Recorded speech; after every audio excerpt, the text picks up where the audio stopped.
विजय पूनिया का। और खूब मेहनत कर रहे हो आप, बड़ी शिद्दत से पढ़ रहे हो।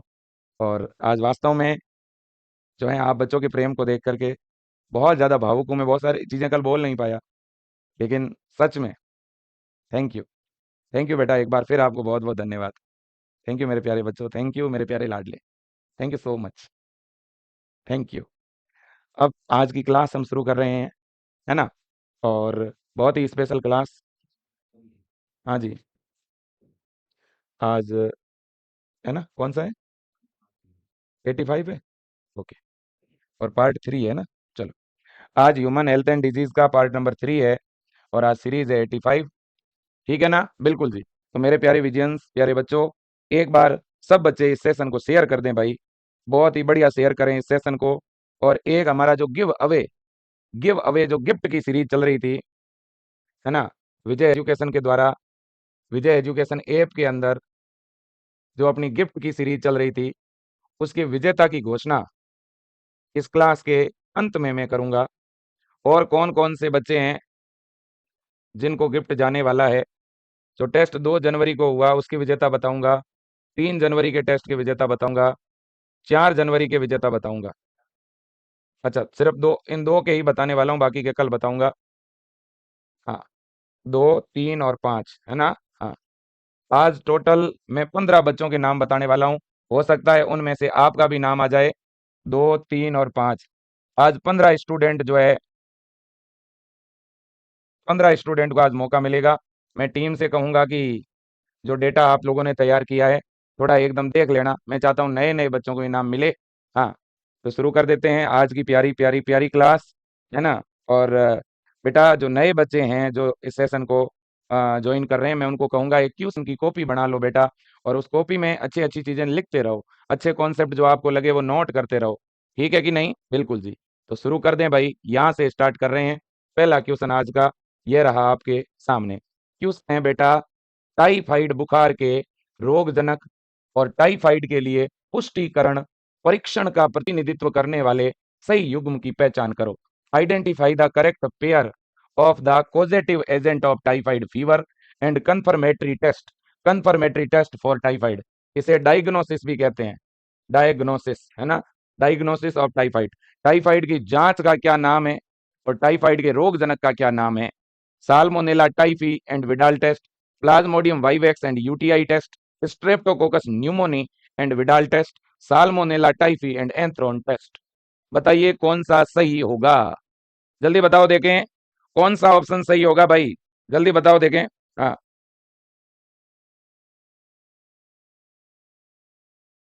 हाँ, ए होगा। 94% बच्चों ने ए आंसर दिया है और बिल्कुल सही है बेटा।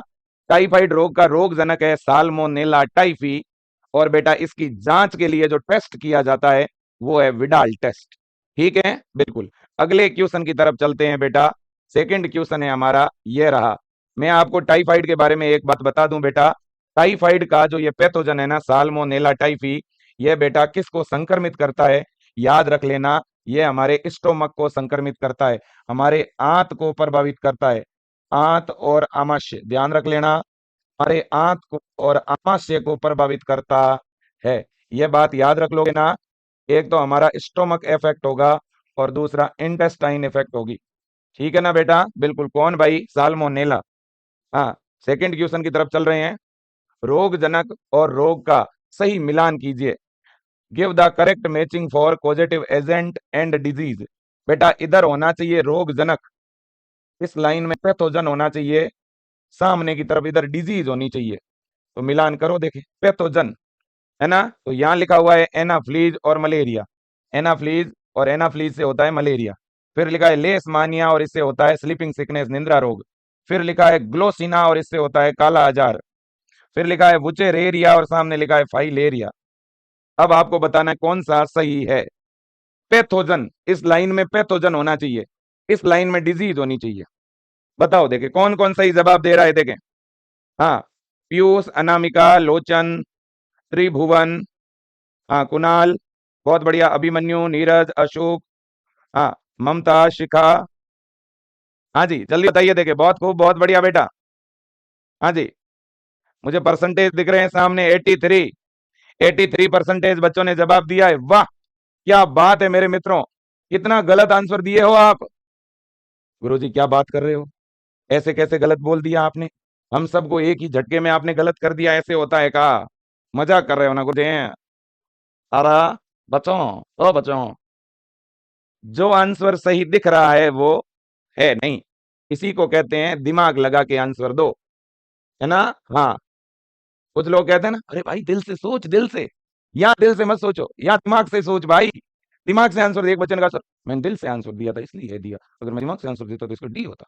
क्या बात कर रहे हो, क्या बात कर रहे हो, इसका डी होगा कहा? हाँ विजय सर, क्यों झूठ मूठ बोल रहे हो, डी थोड़ी होगा गुरुजी, डी कैसे होगा, ए होगा ना। ऊपर क्या लिखा हुआ है, रोगाणु और रोग, क्या एनाफ्लीज रोगाणु है क्या? अरे भाई मेरे, एनाफ्लीज तो वाहक है, वेक्टर है, ऊपर वेक्टर थोड़ी लिखा हुआ है, रोग वाहक थोड़ी लिखा हुआ है, समझो आप, ये तो वाहक है मलेरिया का, और वो भी एनाफ्लीज वाहक नहीं होता, मादा एनाफ्लीज होता है, ये तो वेक्टर है, एनाफ्लीज तो वेक्टर है। कभी एनाफ्लीज से मलेरिया थोड़ी ना होता भाई, मलेरिया तो प्लाज्मोडियम से होता है। अगर यहाँ प्लाज्मोडियम लिखा होता ना और सामने मलेरिया होता तो ये सही मानते हम। बात समझ में आ रही कि नहीं आ रही है? ये वाहक है बेटा, ये जो एनाफ्लीज है ये वेक्टर है, वेक्टर। और इन्होंने पूछा है पॉजिटिव एजेंट यानी पैथोजन, तो ये पैथोजन थोड़ी है, एनाफ्लीज पैथोजन नहीं है, इसलिए ये हो नहीं सकता। और ये तो सीधा क्वेश्चन ही गलत कर दिया इन्होंने, यहां तो ऑप्शन ही गलत कर दिया इन्होंने। अब इधर आओ, अब यहां देखो, Wuchereria bancrofti और बुचर एरिया मेलाई, ये बिल्कुल पैथोजन है, ये बिल्कुल रोगजनक है ना? और इस बुचर एरिया से फाइलेरियसिस होता है, फाइलेरियसिस का दूसरा नाम एलिफेंटेसिस है, इसको हाथी पांव भी कहते हैं, और यही सही है, ऑप्शन डी सही है। बताओ अब किस किस को रियलाइज हो गया, बताओ किस किस ने दिल से आंसर दिया, किस किस ने दिमाग से आंसर दिया, बताना तो। हाँ, इसका मतलब कई बार आंसर आपको दिख रहा है कि ये हो सकता है, फिर भी गलती कर सकते हो, इसी को बोलते हैं समझदारी मेरे प्यारे विजियंस। कोई भी क्वेश्चन को 2 बार पढ़ो और उसे हमेशा ऑप्शन डी तक पढ़ा करो, जल्दबाजी में फैसला नहीं लेना है आप लोगों को, है ना? ऐसे आते हुए क्वेश्चन गलत कर दोगे और फिर एग्जाम हॉल से बाहर आके कहो अरे यार, अरे सर ये तो आ रहा था सच में, हुआ यूं था कि मुझे लगा यार इतना क्या आसान दे दिया मैंने, ठट, है ना, सीधा ये करके आ गया। यूं नहीं करना भाई, ठक से आंसर थोड़ी देना, ठक से वापिस आ जाऊंगा। हाँ सर मैंने तो जवाब किडनी से दिया था, अब तेरी मैं किडनी निकाल लूंगा भाई, सोच ले, हैं? हाँ चलो चलो कोई बात नहीं, गलती हो जाती है, मेरा कहने का सिर्फ मतलब इतना ही है, इस क्वेश्चन से आपको सीखना है कि फ्यूचर में क्वेश्चन को पढ़ें कि क्वेश्चन में क्या पूछा, रोग वाले प्रश्नों में ऐसे प्रश्न आते हैं, बस आपको ध्यान ये रखना है कि उसने रोगजनक लिखा है कि रोग वाहक लिखा है, थोड़ा इस बात का ध्यान रखना, है ना बेटा? रोगजनक अलग चीज है और रोग वाहक अलग है, ये तो आपको पता ही है ना? पैथोजन जिसको अपन पॉजिटिव एजेंट भी कहते हैं, है ना, पैथोजन अलग होता है और वेक्टर अलग होता है ना? थोड़ा ध्यान रखना है, ये एनाफ्लीज है, ये एडीज मच्छर है, ये क्यूलेक्स मच्छर है, ये हाउस फ्लाई है, ये सारे वाहक है बेटा, ध्यान रखो। ये एनाफ्लीज भी क्या है, वाहक है, ये एडीज मच्छर भी क्या है, वाहक है, ये क्यूलेक्स भी क्या है, वाहक है, ये घरेलू मक्खी भी क्या है, वाहक है। ये जो आपको दिख रहे हैं ये सारे वेक्टर है बेटा, ये खुद कभी बीमारी नहीं फैलाते, ध्यान रखो। ना तो एनाफ्लीज से कभी कोई रोग होगा, ना ही बेटा इस एडीज से कभी कोई बीमारी होगी, ना ही ये क्यूलेक्स कभी आपको बीमार कर सकता है, ना ही ये हाउस फ्लाई आपको कभी बीमार कर सकती है ना? याद रख लोगे ना? ये सारे के सारे वेक्टर है, ये रोग उत्पन्न नहीं करते, रोगाणु को ट्रांसफर करते हैं। ये क्या करते हैं, ट्रांसफर ऑफ पैथोजन, ये रोग जनक को परिवहन करने का काम करते हैं, रोगाणु को लाने ले जाने का काम करते हैं बेटा। अगला क्वेश्चन है क्वेश्चन नंबर 3, देखिए, colostrum the yellowish fluid secreted by mother during the initial day of lactation is very essential to impart immunity to the newborn infant because it contain, बताओ देखें क्या लिखा है इन्होंने।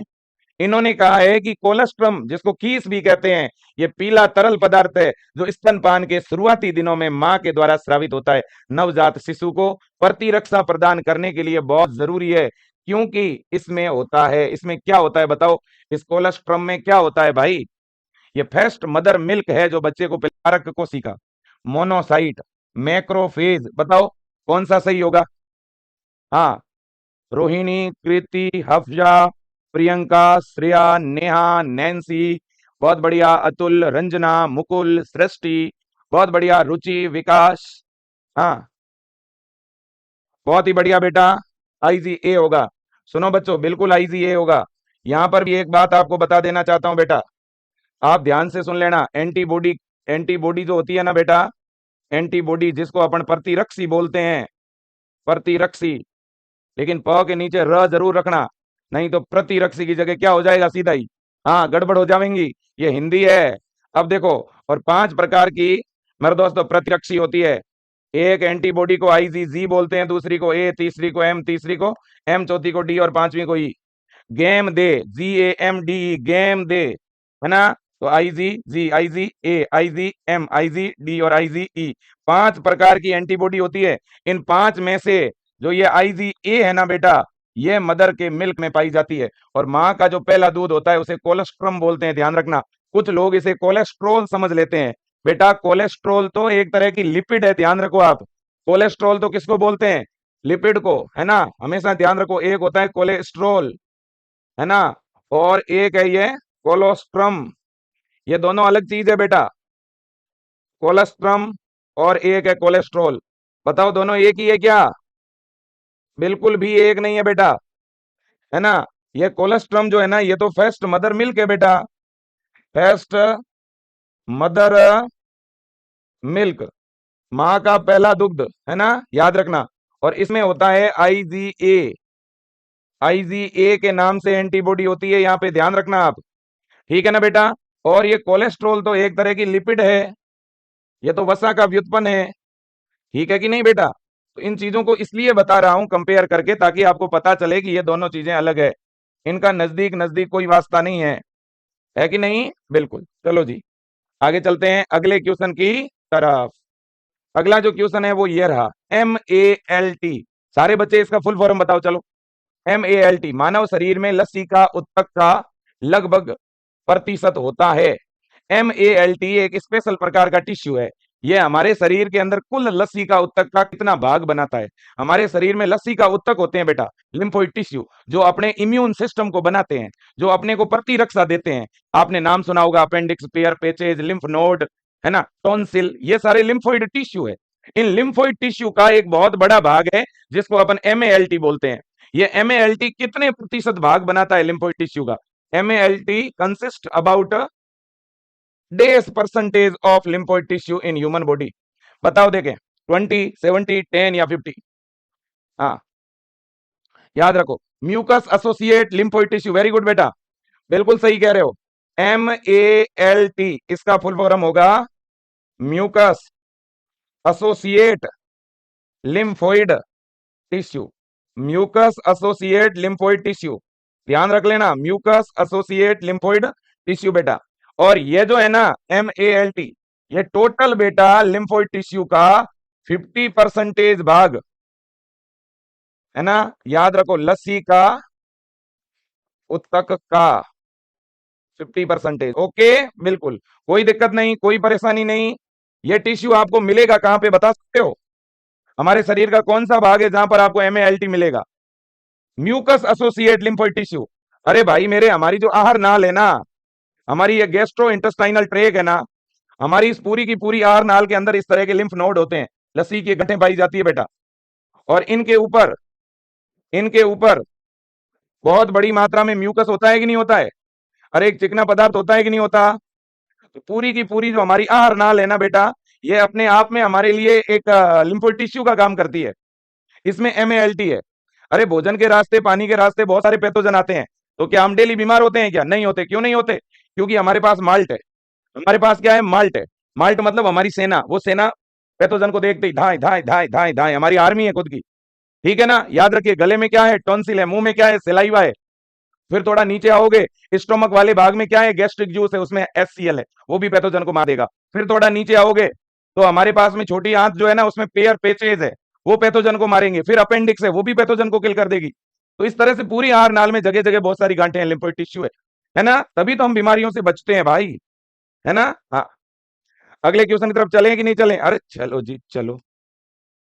अब देखो, अगला क्वेश्चन है लाइसोजाइम। जो पसीने में होता है, लार में होता है, आंसू में होता है, यह किसे नष्ट करता है बताओ?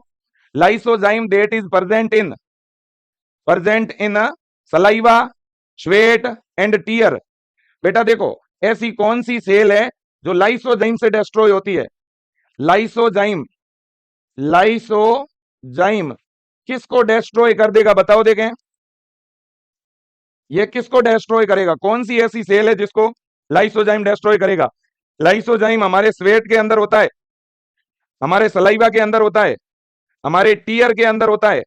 तो हमारे पसीने में, हमारे सलाइवा में और हमारे टीयर यानी आंसू में कौन होता है? लाइसोजाइम। ये किसे किल करेगा?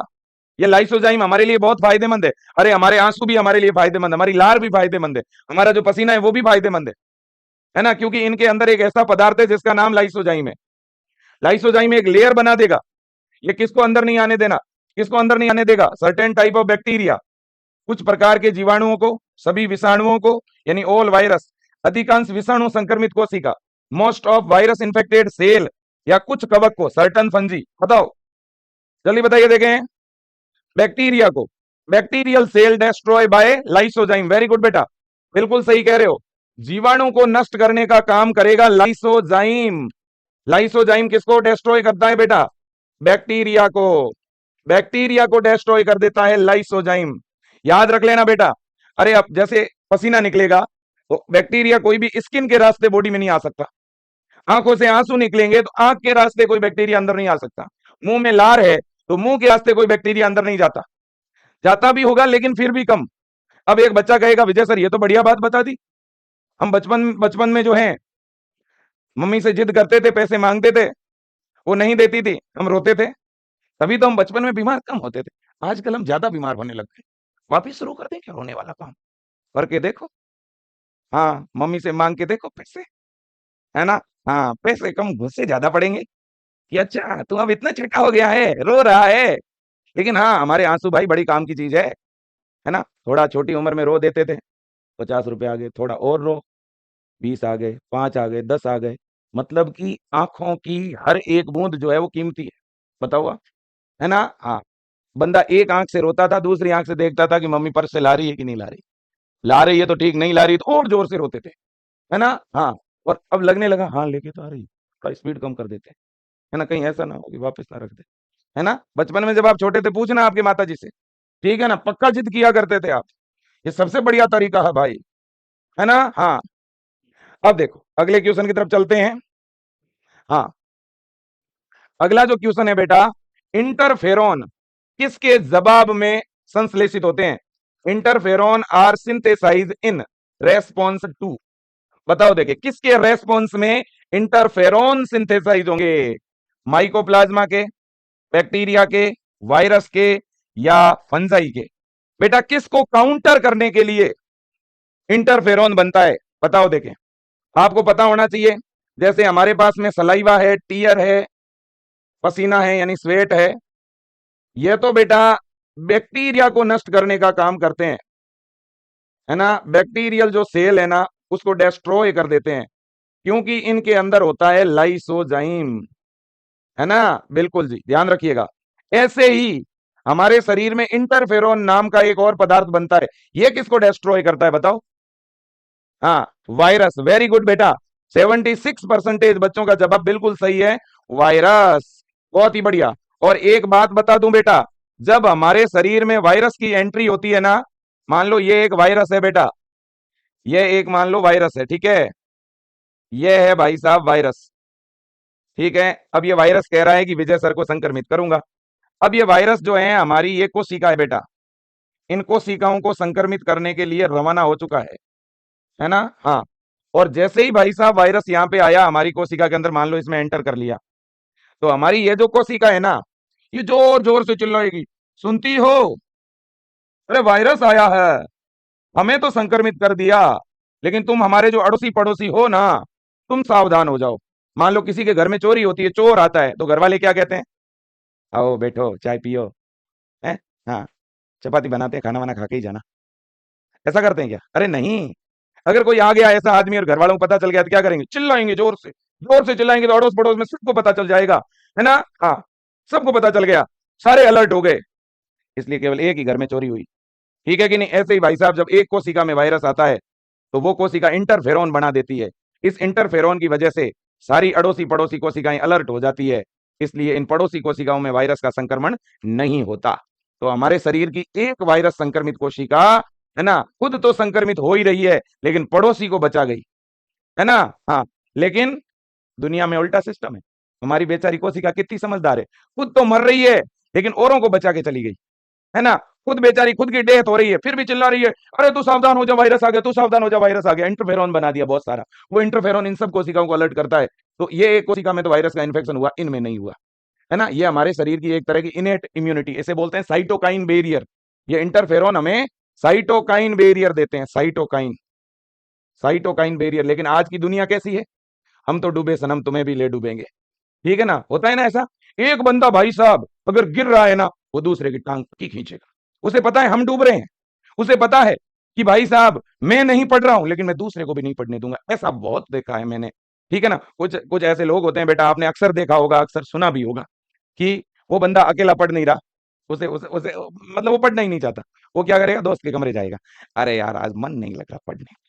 अब बेचारे उसका तो मन लग रहा है, दूसरे वाला पढ़ रहा है, किताबें चाट रहा है, उसे पता है भाई मेरे मम्मी पापा बड़ी मेहनत करके पैसे देते हैं पढ़ने के, है ना? लेकिन दूसरे वाला आज पढ़ने का मन नहीं, चलो ना घूम के आते हैं, है ना? हाँ, ऐसा इस दुनिया में बहुत है ना? हाँ जी। लेकिन मेरे दोस्तों, आप ही वो लोग हो जो पढ़ भी रहे हो, आप पढ़ रहे हो तो आपके और दोस्त प्रेरित भी हो रहे हैं। मैं चाहता हूँ ये हो सिस्टम जिसमें हम भी पढ़ें और भी पढ़ें। कभी किसी से ईर्ष्या मत करो, कोई जलन नहीं होनी चाहिए हमें किसी से, कोई ईर्ष्या नहीं, है ना? हाँ, हमेशा हम आगे बढ़े और हम हमें देख के और भी लोग आगे बढ़े। लेकिन अगर कोई आदमी आपसे ईर्ष्या रखता है तो रखने दो, ठीक है ना? लेकिन आपको नहीं, ठीक है ना? बिल्कुल।